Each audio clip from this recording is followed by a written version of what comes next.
आवाज़ की दुनिया के चाहने वाले सभी दोस्तों का स्टडी विद फौजी फैमिली में मैं कमांडो आर के नायक आप सभी का हार्दिक स्वागत करता हूं, अभिनंदन करता हूं। उम्मीद करता हूं दोस्तों आप सब बिल्कुल ठीक होंगे। आप सबकी तैयारी बहुत अच्छी चल रही होगी। तो किसी भी एग्ज़ाम की तैयारी करने में दोस्तों इंडियन पॉलिटी की कितनी महत्वपूर्ण भूमिका रहती है वो यहाँ पर हम देखेंगे दोस्तों। इसका पार्ट एक पहले अपलोड कर दिया गया है। आप दोस्तों किसी भी एग्ज़ाम की अगर तैयारी कर रहे हो तो उसके लिए दोस्तों आप जब भी वीडियो को देखते हो अपना कीमती समय का सदुपयोग करने के लिए, उसका सही तरीके से इस्तेमाल करने के लिए दोस्तों जब भी आप बैठते हो वीडियो देखने के लिए तो एक अपने पास में नोटबुक होनी चाहिए, कलम होना चाहिए, ताकि दोस्तों इस वीडियो के माध्यम से जो जो आपको महत्वपूर्ण टॉपिक बताए जाएंगे वो आप अपनी नोटबुक में नोट कर सकते हो। क्योंकि दोस्तों नोट करने के बाद में जब आप एग्ज़ाम में जाते हैं तो वो जो नोट की हुई चीज़ को जब बार बार रिवीजन करते रहते हैं तो दोस्तों वो आप एग्ज़ाम में कभी भी भूलेंगे नहीं, आपका कोई भी क्वेश्चन गलत नहीं हो पाएगा। तो आज दोस्तों हम देखेंगे इंडियन पॉलिटी। लेकिन उससे पहले दोस्तों आपसे एक निवेदन है कि अगर आपको वीडियो पसंद आता है तो अपने जो दूसरे भाई बहन तैयारी करने वाले हैं उन तक वीडियो को शेयर भी करते रहना है। साथ ही दोस्तों इस चैनल को स्टडी विद फौजी फैमिली को सब्सक्राइब कीजिए, ताकि दोस्तों आने वाले समय में इस पे और अधिक स्टडी मटेरियल आप तक मैं पहुंचा सकूं। तो आज दोस्तों हम पढ़ेंगे भारतीय राज्य व्यवस्था, इंडियन पॉलिटी। अब दोस्तों इंडियन पॉलिटी का हमारे जीवन में कितना महत्व है। अब एग्ज़ाम में तो दोस्तों आप सबको पता है कि अगर 100 नंबर का पेपर है तो उसमें 20 से 25 नंबर के जो क्वेश्चन है वो दोस्तों इंडियन पॉलिटी से आते हैं। लेकिन दोस्तों आपको ये भी नहीं भूलना चाहिए कि भारतीय जो राज व्यवस्था है एग्ज़ाम के बगैर, जो एग्ज़ाम नहीं देने वाले भी भाई बहन जो मेरा वीडियो देखते हैं उनके लिए भी दोस्तों भारतीय राज व्यवस्था यानी इंडियन पॉलिटी का नॉलेज होना चाहिए। क्यों होना चाहिए दोस्तों? जितने भी हम इलेक्शन में देखते हैं दोस्तों, चाहे पंचायत के चुनाव हो, चाहे लोकसभा के हो, कोई भी चुनाव हो जिसमें हम भाग लेते हैं और उसके बाद में दोस्तों बहुत सारी जो भी पॉलिसियां बनती है, जो भी सरकार विधेयक लेके आती है, तो उसमें सबसे महत्वपूर्ण योगदान किसका होता है दोस्तों? आम आदमी का होता है। प्रत्येक देश का नागरिक जो चुनकर इस संसद में भेजते हैं तो वही दोस्तों आगे जाकर नीतियां बनाते हैं। इसलिए दोस्तों हमें कुछ भी निर्णय लेने से पहले सोचना चाहिए, समझना चाहिए, विचार करना चाहिए कि इसका हमारे जीवन पर क्या प्रभाव पड़ेगा।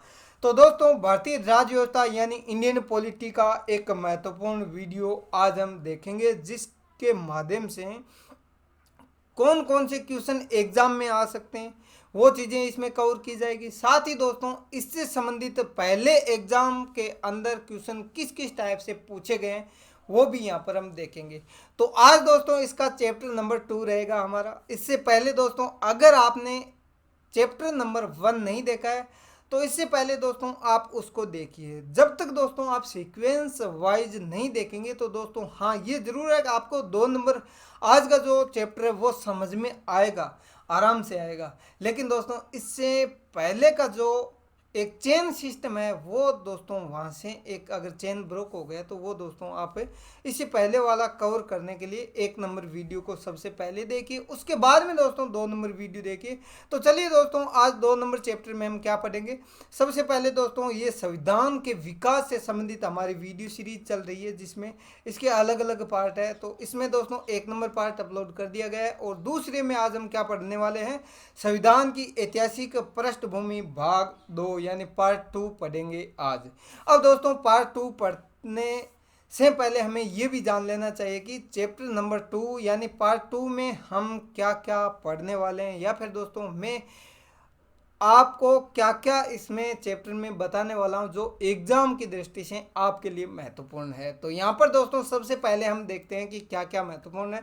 तो यहाँ पर दोस्तों सबसे पहले आप देखिए 1784 का पिट्स इंडिया अधिनियम। अब दोस्तों 1784 का जो पिट्स इंडिया अधिनियम है इससे संबंधित क्वेश्चन किस किस टाइप से पूछे जा सकते हैं वो भी देखेंगे। साथ ही दोस्तों यहाँ पर हम देखेंगे 1813 का चार्टर एक्ट, 1833 का चार्टर एक्ट, 1853 का चार्टर एक्ट।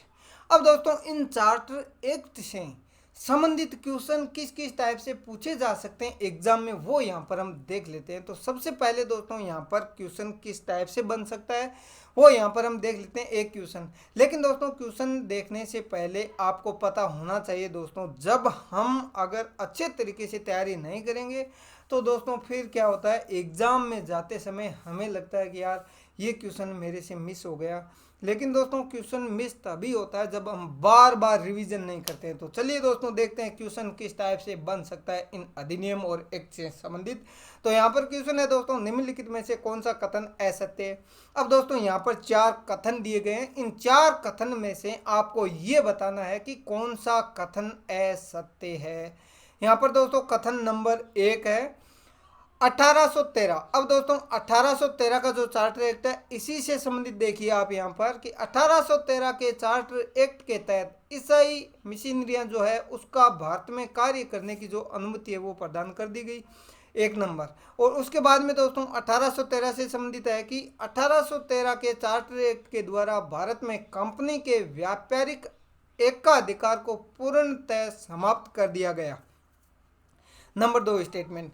उसके बाद में नंबर 3 स्टेटमेंट है दोस्तों 1833। अब दोस्तों ये आपका 1833 का चार्टर एक्ट, इससे संबंधित भी क्या पूछा गया दोस्तों यहाँ पर कि 1833 के चार्टर एक्ट के द्वारा गवर्नर जनरल की परिषद में चौथे सदस्य के रूप में विधि सदस्य की नियुक्ति की गई।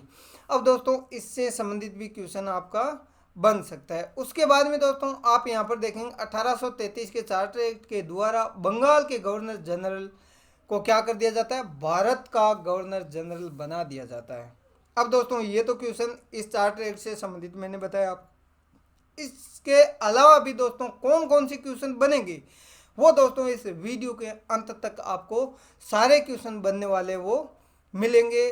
शांतिपूर्वक धैर्य से दोस्तों पढ़ते रहिए, वीडियो को देखिए और जो चीज़ समझ में नहीं आती दोबारा देखिए और किताब में पढ़ते रहिए साथ ही साथ दोस्तों, तो आपका कोई भी क्वेश्चन गलत नहीं होगा। तो अब दोस्तों उसके बाद में हम देख लेते हैं यहाँ पर है कि इसके बाद एक अन्य महत्वपूर्ण अधिनियम। अब दोस्तों कौन सा, इसके बाद मतलब जो इससे पहले वाले चैप्टर में मैंने पढ़ाया था आपको 1773 का रेगुलेटिंग एक्ट। उसके बाद में दोस्तों 1784 में क्या होता है, ये है दोस्तों आपका पिट्स इंडिया एक्ट। इससे संबंधित है कि 1773 के रेगुलेटिंग एक्ट के बाद में पिट्स इंडिया एक्ट 1784 अस्तित्व में आया। इस अधिनियम की विशेषताएं क्या क्या थी वो दोस्तों यहाँ पर है कि इसने कंपनी के राजनीतिक और वाणिज्यिक यानी दोस्तों जो राजनीतिक और वाणिज्यिक यानी व्यापारिक जो कार्य है उनको पृथक कर दिया, अलग अलग कर दिया, नंबर 1। उसके बाद में दोस्तों आगे आप देख सकते हो यहाँ पर कि राजनीतिक जो मामले है उससे संबंधित एक नियंत्रण बोर्ड बनाया गया है जिसे क्या कहते हैं, बोर्ड ऑफ कंट्रोल के नाम से एक निकाय का गठन किया जाता है और द्वैध शासन व्यवस्था का प्रारंभ हो जाता है। किस एक्ट के तहत दोस्तों, इस टाइप से भी क्वेश्चन आपसे पूछा जा सकता है। तो दोस्तों आप ध्यानपूर्वक अगर पढ़ेंगे, नोट्स बनाते रहेंगे तो दोस्तों चाहे कितना भी किसी भी टाइप का क्वेश्चन पूछा जाए आपका क्वेश्चन गलत नहीं होगा। उसके बाद में दोस्तों हम यहाँ पर देखेंगे कि इससे संबंधित और हमारे लिए एग्जाम की दृष्टि से क्या महत्वपूर्ण है। अब दोस्तों यहाँ पर आप देखेंगे 1784 का पिट्स इंडिया अधिनियम। अब दोस्तों पिट्स इंडिया अधिनियम में सबसे पहले हम देख लेते हैं इस एक्ट के तहत गवर्नर जनरल की जो परिषद है। अब दोस्तों परिषद में क्या है, मद्रास एवं मुंबई प्रेसिडेंसी में स्थापित की गई। कंपनी के भारतीय अधिकृत जो प्रदेश थे उनको पहली बार दोस्तों क्या कर लिया जाता है, ब्रिटिश अधिकृत प्रदेश कहा जाता है। अब दोस्तों ये जो भारत में क्या हुआ, जहाँ जहाँ अंग्रेजों ने जिस जिस राज्य पे अपना अधिकार जमा रखा था उसको पहली बार 1784 में क्या किया जाता है दोस्तों, ब्रिटिश अधिकृत प्रदेश कहा जाता है। इससे पहले नहीं कहा जाता था, लेकिन यहाँ से धीरे धीरे परिवर्तन होना शुरू हो जाता है। गवर्नर जनरल की जो परिषद है उसमें दोस्तों 4 सदस्य थे, लेकिन क्या कर लिया जाता है यहाँ पर, एक कम कर दिया जाता है। इन अब बचे कितने, 3 में से दोस्तों एक स्थान मुख्य सेनापति को दिया गया। अब दोस्तों आपको पता है सेनापति के बगैर तो कोई कार्य होने वाला नहीं है। इसलिए दोस्तों एक जो पद है वो दिया जाता है किसको, मुख्य सेनापति को। अब दोस्तों आप यहाँ पर देख सकते हैं कि मुख्य सेनापति का कार्य क्या होता है, किस टाइप से, वो भी आपको पता होना चाहिए। तो उसके बाद में दोस्तों इसे युद्ध तथा संधि, राजस्व, सैन्य शक्ति, देशी रियासतों आदि के अधीक्षण की शक्ति प्रदान की गई। अब दोस्तों जो सेनापति नियुक्त किया गया उसको क्या क्या शक्तियां दी गई है वो दोस्तों आप यहाँ पर देख सकते हैं। तो इतनी शक्तियां उसको दे दी गई। उसके बाद में है दोस्तों भारत में अंग्रेजी अधिकृत क्षेत्र पर पूरा अधिकार करने हेतु क्या कर दिया जाता है दोस्तों, बोर्ड ऑफ कंट्रोल की स्थापना की जाती है। इस प्रकार दोस्तों द्वैध शासन प्रणाली यानी द्वैध शासन व्यवस्था का शुभारंभ हो जाता है पिट्स इंडिया एक्ट 1784 से। उसके बाद में दोस्तों चार्टर एक्ट 1853 के विषय में एक क्वेश्चन है, यहाँ पर आप देखेंगे दोस्तों 1853। अब दोस्तों 1813, 33 इससे संबंधित क्वेश्चन आपको बता चुका हूँ इससे पहले। लेकिन अब दोस्तों 1853 से संबंधित भी क्वेश्चन किस टाइप से बन सकता है एग्जाम में, वो यहाँ पर हम देख लेते हैं। तो वो है दोस्तों यहाँ पर चार्टर एक्ट 1853 के विषय में निम्नलिखित में से कौन सा कथन सही नहीं है। अब दोस्तों ये जितने भी क्वेश्चन आपसे पूछे जा रहे हैं इनका आंसर आपको वीडियो के अंत में मिल जाएगा।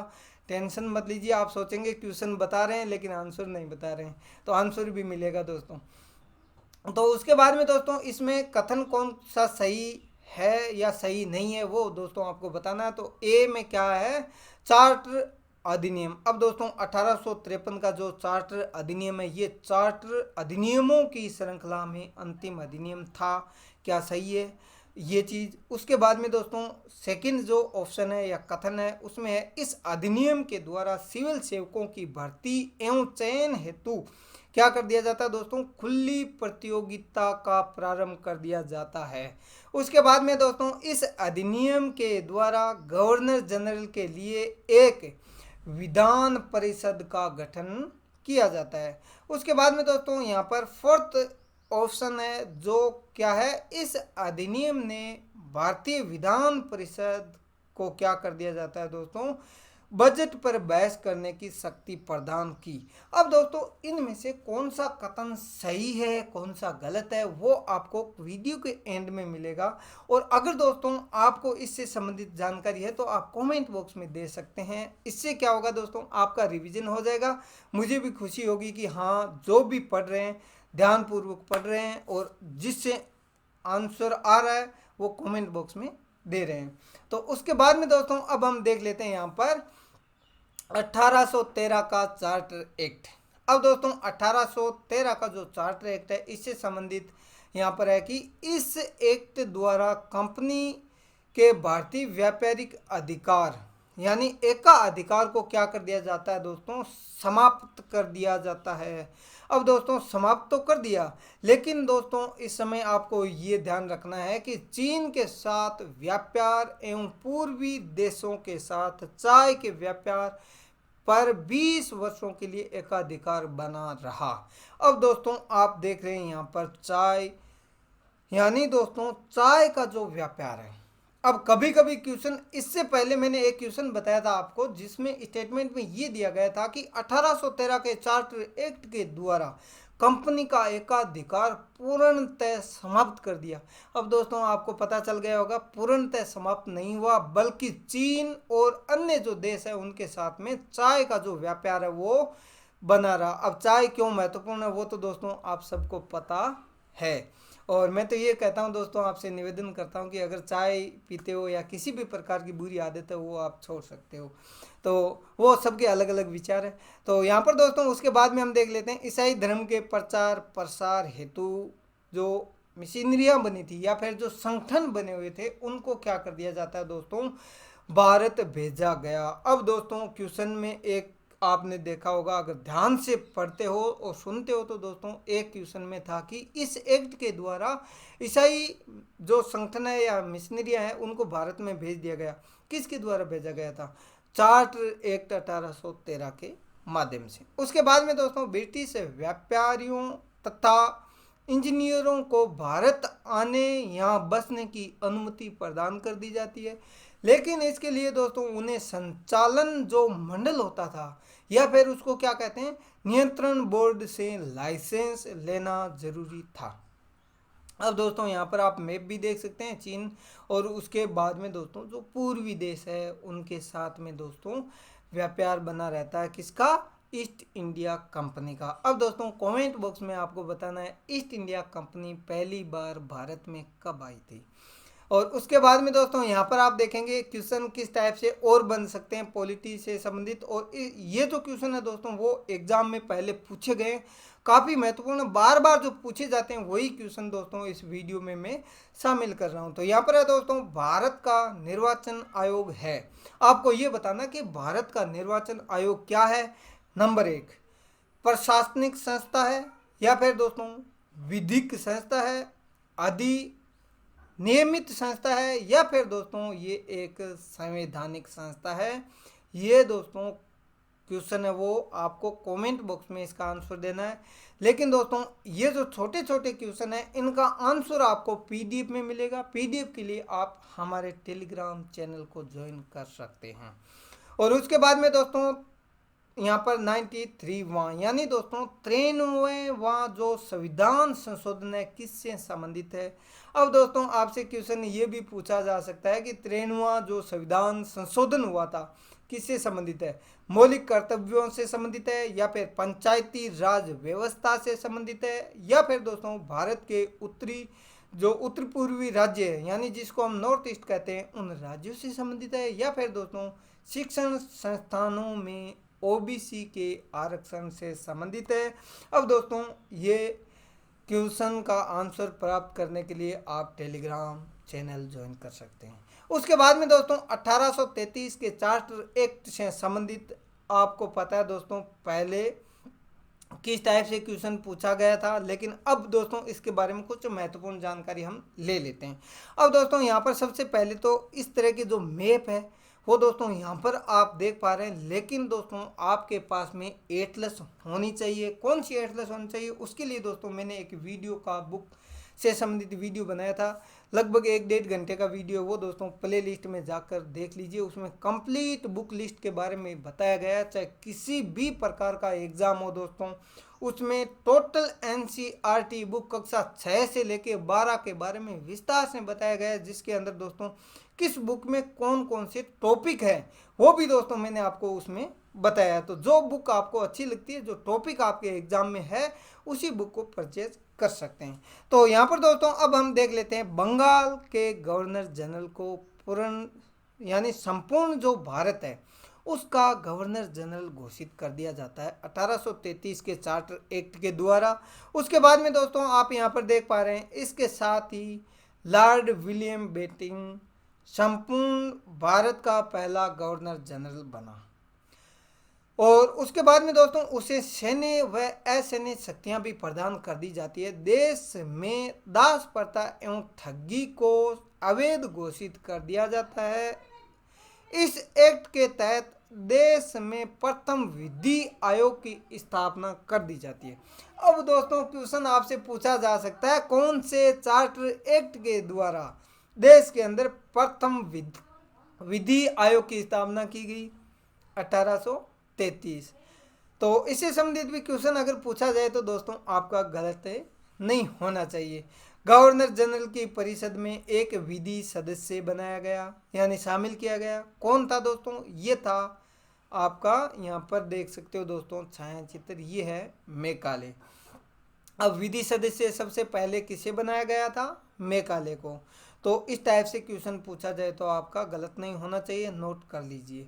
और उसके बाद में दोस्तों इस एक्ट के द्वारा सिविल सेवकों के चयन हेतु पहली बार खुली प्रतिस्पर्धा का आयोजन किया गया। अब दोस्तों खुली प्रतिस्पर्धा का आयोजन किया गया, लेकिन दोस्तों कहीं कहीं देखने को मिलता है, कभी कभी न्यूज़पेपर में हम पढ़ लेते हैं दोस्तों, उसमें कभी कभी आती है इस तरह की घटनाएं, बाकी सब जगह ऐसा नहीं होता है। लेकिन ये जो नकल करने की या फिर इस तरह का जो एग्ज़ाम है वो नहीं होना चाहिए, क्योंकि दोस्तों इससे क्या होता है कि हमारा जो मानसिक विकास इस टाइप में हो चुका होता है कि हमें नकल करके पास हो जाना है।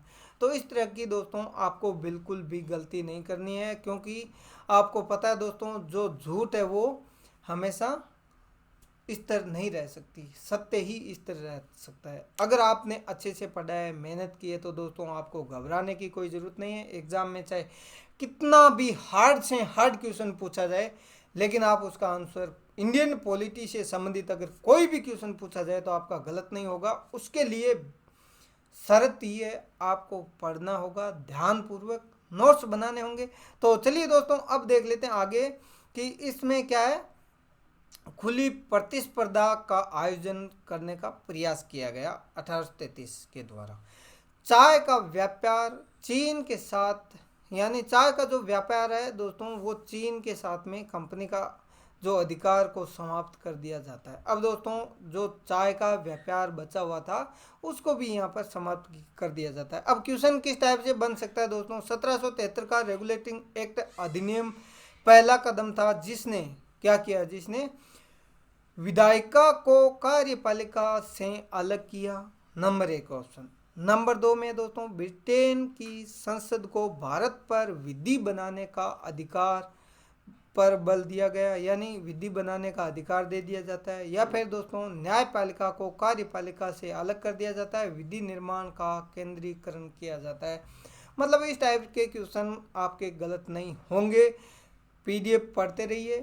पीडीएफ आपको वीकेंड के अंदर दोस्तों मिल जाएगी। टेलीग्राम चैनल को ज्वाइन कर लीजिए, आपको ज़रूर मिलेगी।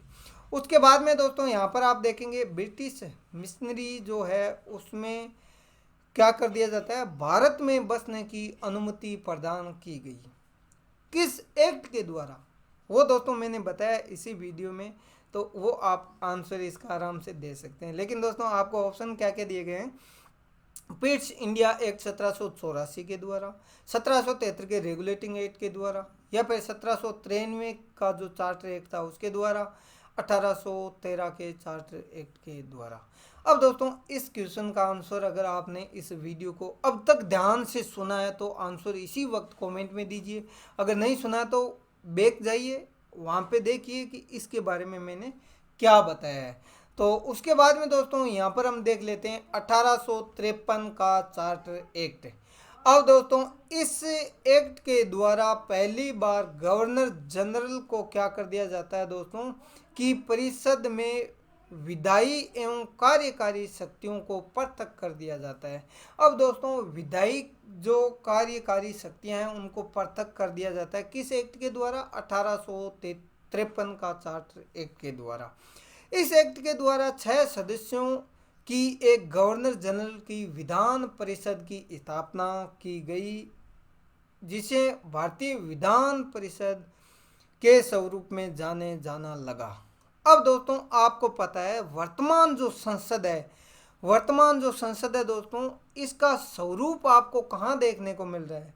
आप देखिए दोस्तों गौर से कि 1853 के अंदर जो चार्टर एक्ट आया था उसमें भारतीय विधान परिषद की यहाँ पर दोस्तों उत्पत्ति होने लगती है धीरे धीरे, क्योंकि दोस्तों यहाँ पर जो सदस्यों को गवर्नर जनरल की विधान परिषद बनाया था उसमें इनको शामिल किया गया। इसलिए दोस्तों यहाँ पर आप देख पा रहे हैं कि धीरे धीरे वहाँ से इस रूप का विस्तार होने लगता है। उसके बाद में दोस्तों इस एक्ट के द्वारा सिविल सेवाओं को चुनने के लिए, यानी दोस्तों सिविल सेवकों की भर्ती के लिए क्या कर दिया जाता है, खुली प्रतिस्पर्धा प्रणाली का शुभारंभ कर दिया जाता है। यानी दोस्तों जो यूपीएससी का आप एग्जाम देते हैं उसकी तैयारी करने के लिए पहले क्या होता था दोस्तों, शुरू में ऐसा सिस्टम बना दिया था अंग्रेज़ों ने कि सिर्फ और सिर्फ जो अंग्रेज है वही इसमें शामिल होते थे। लेकिन दोस्तों बाद में धीरे धीरे जो चार्टर एक्ट है उससे क्या किया दोस्तों, 1853 में इनकी खुली प्रतिस्पर्धा शुरू हो गई यूपीएससी की। और उसके बाद में दोस्तों आप यहाँ पर देख पा रहे हैं क्वेश्चन किस किस टाइप से बन सकते हैं वो यहाँ पर देख लेते हैं। एक क्वेश्चन है दोस्तों आपका, ब्रिटिश सरकार के किस अधिनियम ने सबसे पहली बार भारत में शिक्षा के लिए 1 लाख रुपए दिए थे। अब दोस्तों शिक्षा कितनी महत्वपूर्ण है, आपसे क्वेश्चन इस टाइप से पूछा जा सकता है कि भारत सरकार को क्या है दोस्तों, उस समय तो भारत सरकार थी नहीं, लेकिन उस समय क्या थी, ब्रिटिश सरकार थी। तो ब्रिटिश ने क्या किया दोस्तों, एक अधिनियम दिया। कौन सा अधिनियम था, जिसके द्वारा 1 लाख रुपए शिक्षा पर खर्च करने का प्रावधान किया गया। चार्टर अधिनियम 1813, वुड्स का डिस्पेंस 1854, चार्टर अधिनियम 1853, भारतीय परिषद अधिनियम 1892। अब दोस्तों इससे संबंधित क्वेश्चन एक और है, निम्नलिखित में से कौन से अधिनियम ने ब्रिटेन में एक ऐसे नियंत्रण बोर्ड की स्थापना का प्रावधान किया जिसके माध्यम से ब्रिटिश सरकार भारत में ईस्ट इंडिया कंपनी के दीवानी, सैनिक और राजस्व संबंधी सभी मामलों पर पूरी तरह नियंत्रण रख सके। ये दोस्तों अगर आपने इससे पहले वाला वीडियो ध्यान से सुना है तो इसका आंसर आप इसी वक्त कमेंट बॉक्स में दे सकते हैं, क्योंकि दोस्तों आपके सामने ऑप्शन है यहाँ पर 1784 का ब्रिटिश इंडिया अधिनियम, 1773 का रेगुलेटिंग एक्ट, 1813 का चार्टर अधिनियम, 1858 का भारत सरकार अधिनियम। अब दोस्तों इससे संबंधित क्वेश्चन है वो आप आराम से हल कर सकते हैं। और क्वेश्चन दोस्तों किसी भी टाइप से पूछेंगे तो दोस्तों यहीं से क्वेश्चन बनेंगे। ये तो है नहीं कि बार बार कुछ नया चेंज हो रहा है, ऐसा बिल्कुल नहीं है दोस्तों। तो 1853 के चार्टर एक्ट से संबंधित कुछ और महत्वपूर्ण जानकारी दोस्तों, 1854 में बनी मैकाले समिति की सिफारिशों के अनुसार पहली बार सिविल सेवाओं यानी दोस्तों सिविल सेवकों की जो भर्ती होती है यूपीएससी में प्रतिस्पर्धा के लिए क्या कर दिया जाता है दोस्तों, भारतीयों के लिए पूरी तरह खोल दी जाती है। तो उसके बाद में दोस्तों यहाँ पर आप देख सकते हैं भारतीय केंद्रीय विधान परिषद में पहली बार स्थानीय प्रतिनिधित्व का प्रावधान किया गया, जिसके अंतर्गत गवर्नर जनरल की परिषद में 6 सदस्यों में से 4 सदस्यों को मद्रास, बम्बई, बंगाल और आगरा की स्थानीय सरकारों से चुना गया।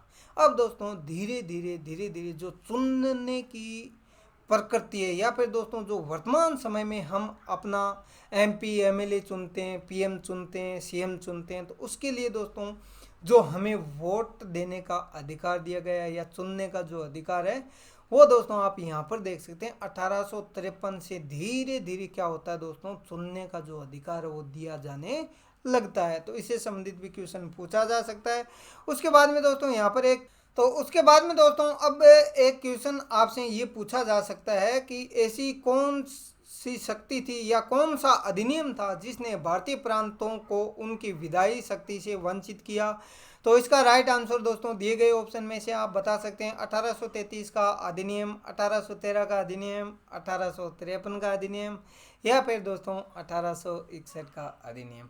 अब दोस्तों इससे संबंधित भी क्वेश्चन आपसे पूछा जाए तो गलत नहीं होना चाहिए। अगला एक क्वेश्चन और देख लेते हैं दोस्तों, जो कि है निम्नलिखित में से किस अधिनियम में कलकत्ता में सर्वोच्च न्यायालय की स्थापना का प्रावधान किया गया। अब दोस्तों आपको बताना है कि कलकत्ता के अंदर जो पहली बार सर्वोच्च न्यायालय बनाया गया था, कौन से अधिनियम के तहत बनाया गया था और कब बनाया गया था, कमेंट बॉक्स में दीजिए। क्योंकि दोस्तों ये कमेंट बॉक्स में जो आंसर मैं मांग रहा हूँ इनको मैं इससे पहले वाले वीडियो में पढ़ा चुका हूँ, और अगर ध्यानपूर्वक देखा है तो आपको पता होगा। तो यहाँ पर दोस्तों सबसे पहले आप देखेंगे यहाँ पर पिट्स का भारत अधिनियम 1784, रेगुलेटिंग एक्ट 1773, उसके बाद में चार्टर एक्ट 1813, चार्टर एक्ट 1833।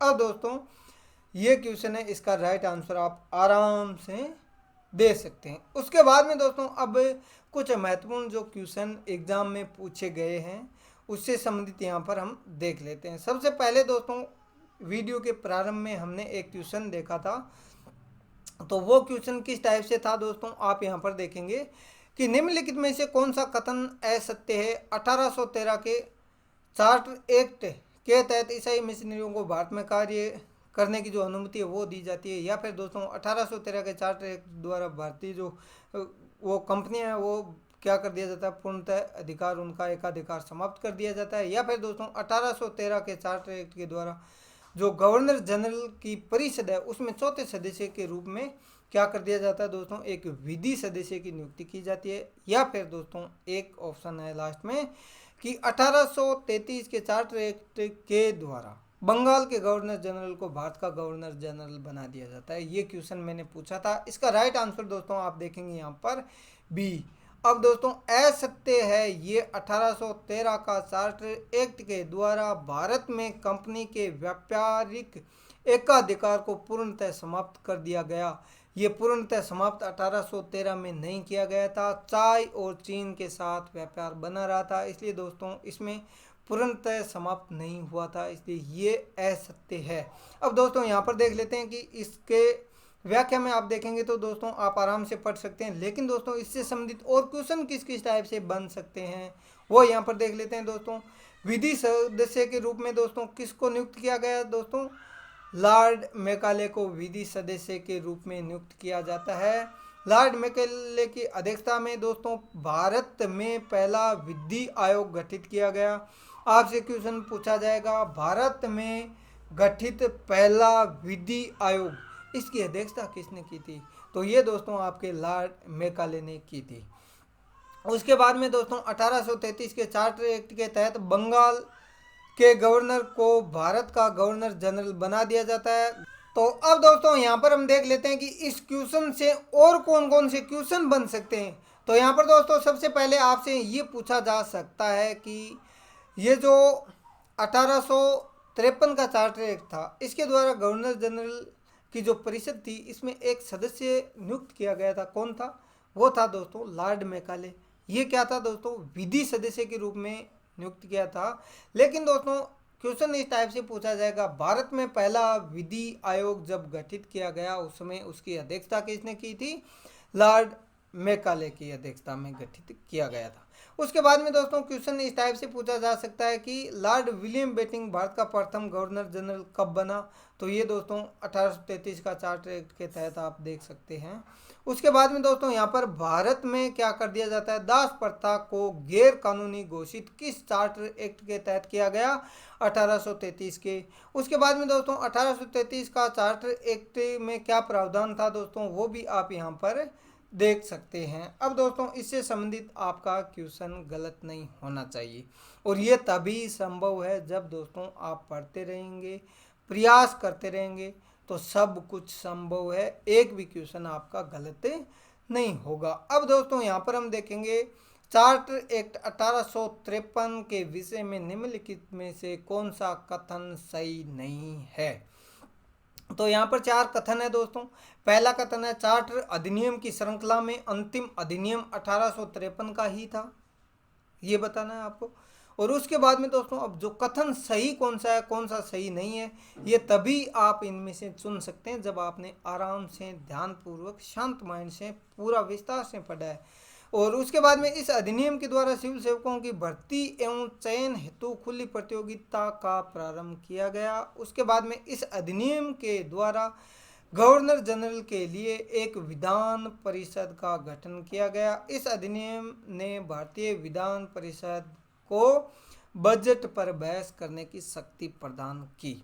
अब दोस्तों ये तो है इसके स्टेटमेंट या कथन। अब इनमें से आपको बताना कौन सा सही है कौन सा गलत है। तो यहाँ पर आप देख पा रहे हैं दोस्तों, ये जो बजट पर बहस करने की शक्ति ये नहीं दी गई थी इस एक्ट के तहत, यानी हमारा जो डी है वो गलत हो जाता है। अब गलत कैसे हो जाता है दोस्तों, आप देखेंगे यहाँ पर कि बहस करने की जो बजट पर एक शक्ति दी गई थी विधान परिषद को, वो कब दी गई थी, भारतीय परिषद अधिनियम 1892, न कि चार्टर एक्ट 1853।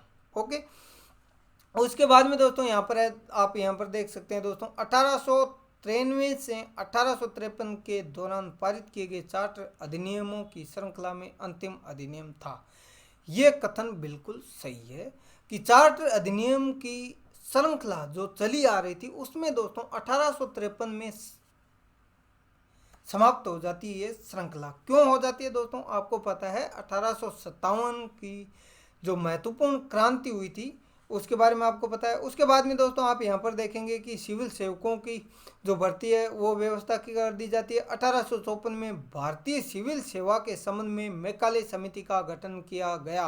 अब दोस्तों आपसे क्वेश्चन पूछा जाएगा, किस वर्ष भारतीय सिविल सेवा के संबंध में मैकाले समिति का गठन किया? 1854 के अंदर। उसके बाद में दोस्तों यहाँ पर आप देख सकते हैं कि कानूनी निर्माण के लिए जो गवर्नर जनरल की परिषद थी उसमें सहायता के लिए 6 नए सदस्यों की नियुक्ति कर दी जाती है, यानी 6 नए सदस्य बनाए जाते हैं। इस प्रकार दोस्तों गवर्नर जनरल की जो विधान परिषद थी अस्तित्व में आई, जैसे कि वर्तमान में हम संसद बता सकते हैं दोस्तों, भारतीय केंद्रीय विधान परिषद कहा गया उसको उस समय।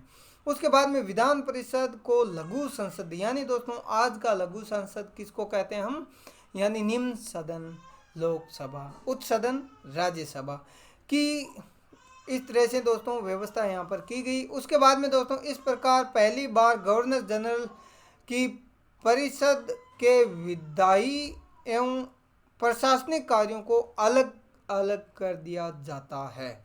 उसके बाद में दोस्तों इस अधिनियम के तहत पहली बार भारतीय विधान परिषद में स्थानीय प्रतिनिधित्व प्रारंभ कर दिया जाता है। इस अधिनियम द्वारा बंगाल के लिए प्रथम लेफ्टिनेंट गवर्नर की नियुक्ति की गई है दोस्तों, वो आप यहाँ पर देख पा रहे हैं। इस टाइप का क्वेश्चन भी आपसे पूछा जा सकता है। उसके बाद में दोस्तों कुछ महत्वपूर्ण क्वेश्चन एक और है कि भारत शासन अधिनियम 1858 के संदर्भ में निम्नलिखित कथनों पर विचार कीजिए।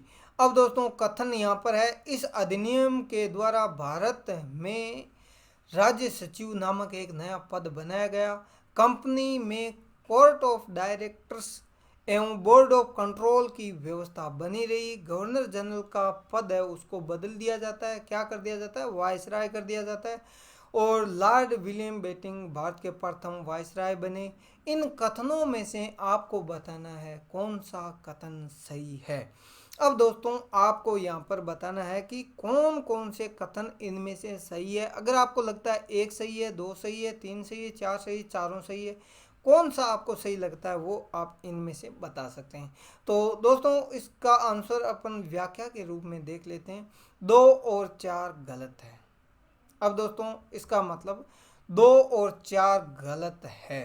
तो 2 किस में दोस्तों, 2 इसमें भी है और 2 इसमें भी है, 4 इसमें 4 इसमें, ये दोनों गलत है। इसका मतलब हमारा आंसर क्या हो जाता है, सही, ये जो है ऑप्शन सही हो जाता है। अब दोस्तों आप देखेंगे यहाँ पर कि भारत शासन अधिनियम 1858 के द्वारा कंपनी के कोर्ट ऑफ डायरेक्टर्स यानी बोर्ड ऑफ कंट्रोल को समाप्त कर दिया जाता है। भारत में द्वैध शासन व्यवस्था की जो प्रणाली थी उसको समाप्त कर दिया जाता है और भारत में प्रथम वायसराय लॉर्ड विलियम बेंटिंक नहीं बल्कि लॉर्ड कैनिंग को बनाया गया। लेकिन यहाँ पर क्या है दोस्तों, नाम वायसराय किसको, विलियम बेंटिंक को बनाया जाता है, ये गलत है। किसको बनाया जाता है दोस्तों, लॉर्ड कैनिंग को बनाया जाता है।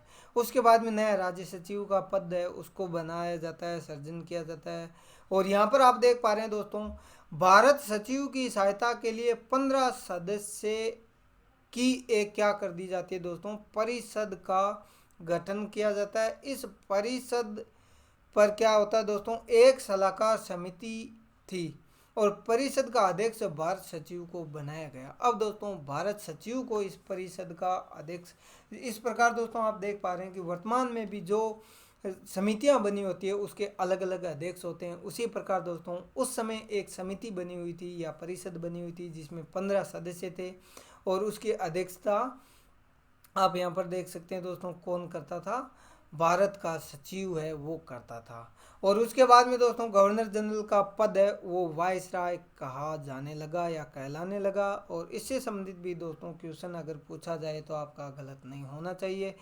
और 58 के बाद में क्या होता है दोस्तों, क्योंकि 57 की क्रांति के बाद में भारत का शासन सीधे महारानी विक्टोरिया के अधीन चला जाता है।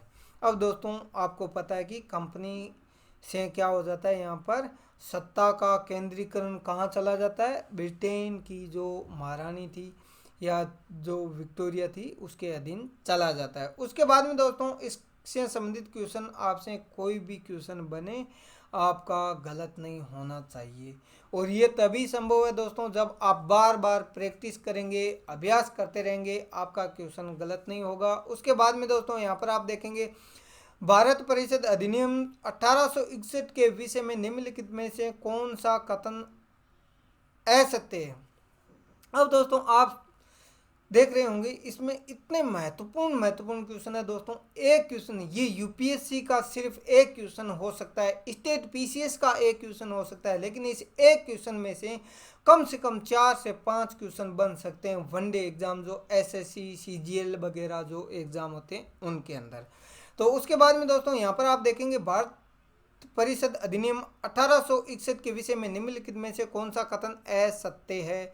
अब दोस्तों असत्य कथन बताना है आपको। इस अधिनियम के द्वारा पहली बार भारतीय प्रतिनिधियों को कानून बनाने की प्रक्रिया में शामिल किया गया। इस अधिनियम ने विकेंद्रीकरण की प्रक्रिया प्रारंभ कर दी।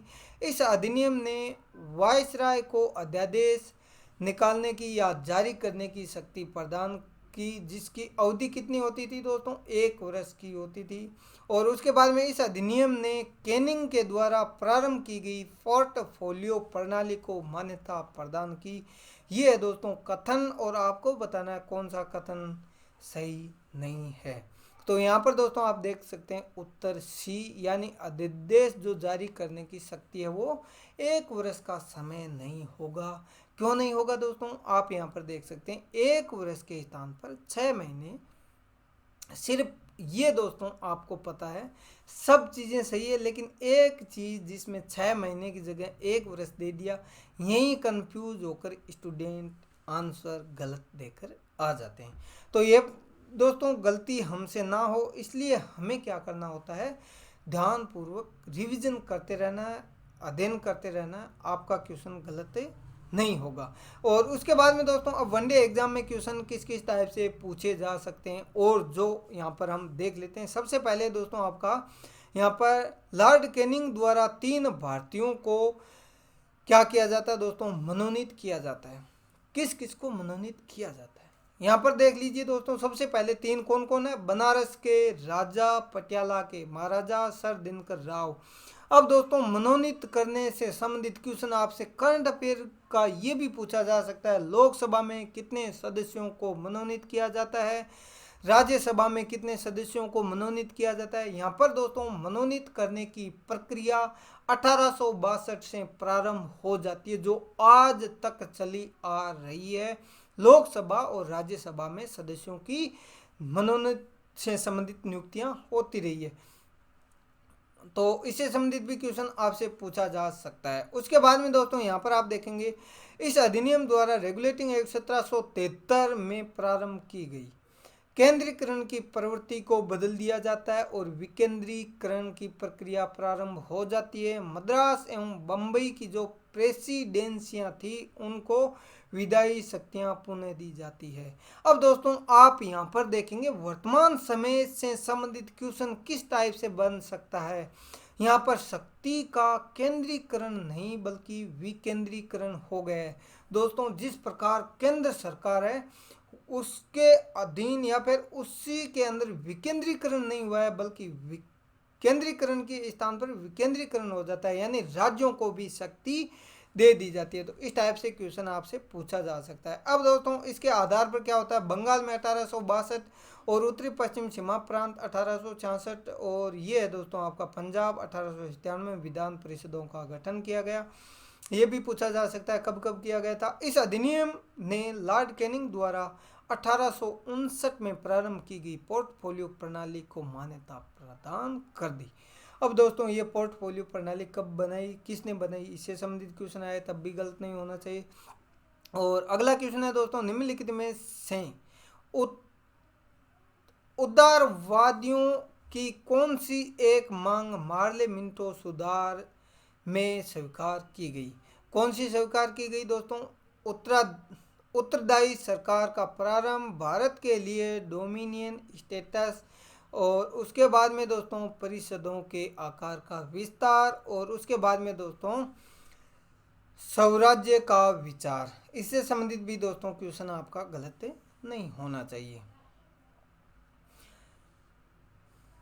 उसके बाद में दोस्तों यहाँ पर निम्नलिखित में से भारतीय स्वतंत्रताओं का अधिकार पत्र किसे कहा जाता है? Pitt's India act 1784, regulating act 1773, charter act 1853, महारानी जो थी दोस्तों उसकी घोषणा 1858। इससे संबंधित भी आपका क्वेश्चन गलत नहीं होना चाहिए। आशा करता हूं दोस्तों ये वीडियो आपको अच्छा लगा होगा।